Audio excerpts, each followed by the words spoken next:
Well, back home now, and Australia's teacher shortage crisis. So you can't believe that a country as rich as Australia has a shortage of teachers.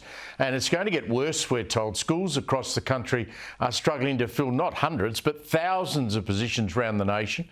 Many students are being forced to go back and learn from home. And we know during COVID just how bad that was for the youngsters. Now, today, education ministers around the country met. They're going to apparently try and thrash out solutions to the crisis. You had the Queensland Education Minister actually suggesting that we give out free degrees and tax cuts for new teachers. I would have thought there might be some more sensible ideas than that. Joining me now is Shadow Education spokesman Sarah Henderson. Great to catch up with you again, Sarah. Are free degrees and tax cuts for teachers the answer? Well, Steve, good evening and terrific to join you. Look, I think what we've seen today from the education ministers is that they have absolutely no plan. Certainly the Albanese government did announce some initial reforms to teacher training, which were very much building on the work that we had done. But as the Senate inquiry called on just a couple of weeks ago, they need to be urgently fast-tracked. The bottom line is, Steve, student teachers are leaving their courses in droves, and teachers are leaving their courses, leaving their schools in droves as well, because they are not being supported in the classroom, including by evidence-based teaching methods. They are being left high and dry, and we are expecting some big solutions to come out of the Education Ministers' meeting today, but unfortunately we saw absolutely nothing.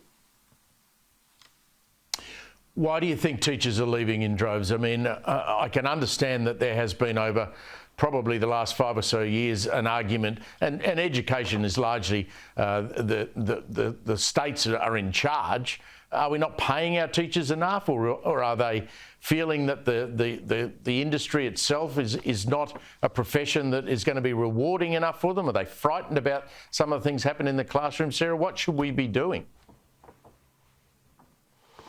Well, Steve, Australian parents know with 1 in 3 students failing NAPLAN, we do have a serious crisis in our schools. That is an appalling result. So the Coalition's focus is very much on raising school standards.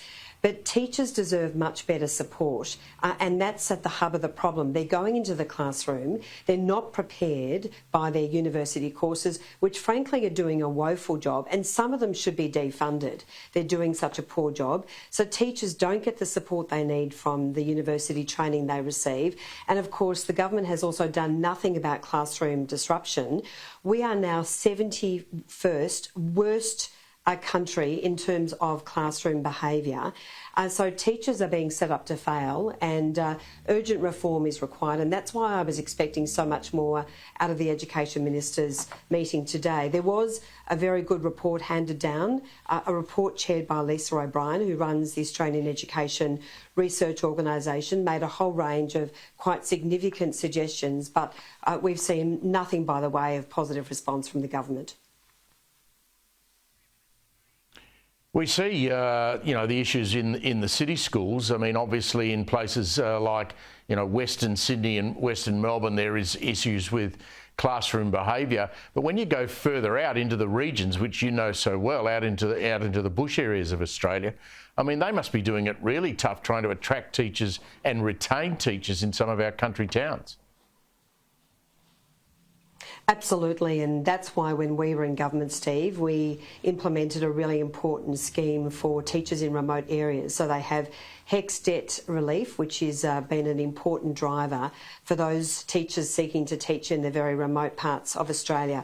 But there is no doubt, there's no real area where this is a challenge, but certainly classroom disruption is a massive issue.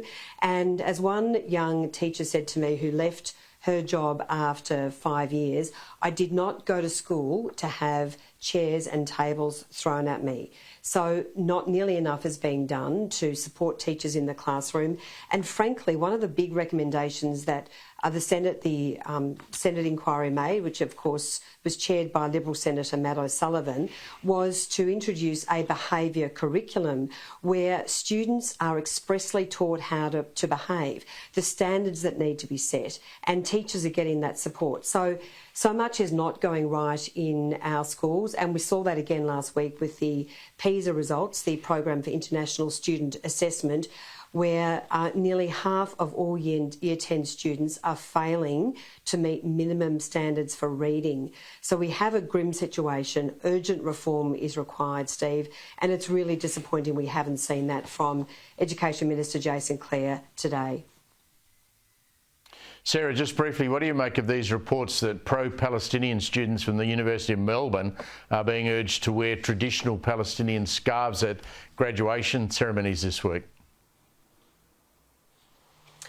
Well, Steve, it's absolutely terrible, and I've been very outspoken about the importance of protecting Jewish students. Their security and safety in schools and at universities is a real issue. We've seen an alarming rise in acts of anti-Semitism across our country and, frankly, across the world. It's very, very concerning, and that's why I wrote to the Vice-Chancellor of Melbourne University yesterday asking for assurances that no student will dress in any sort of protest regalia, which of course has already meant that some Jewish students will not be attending their graduation. One mum said to me just yesterday, my son will not be going to his graduation. He's a Jewish student. He won't be going on Wednesday because of this sort of horrendous stuff that is happening. Oh, how sad is that? It's awful. Sarah Henderson, always nice to see you. Thank you very much. Now,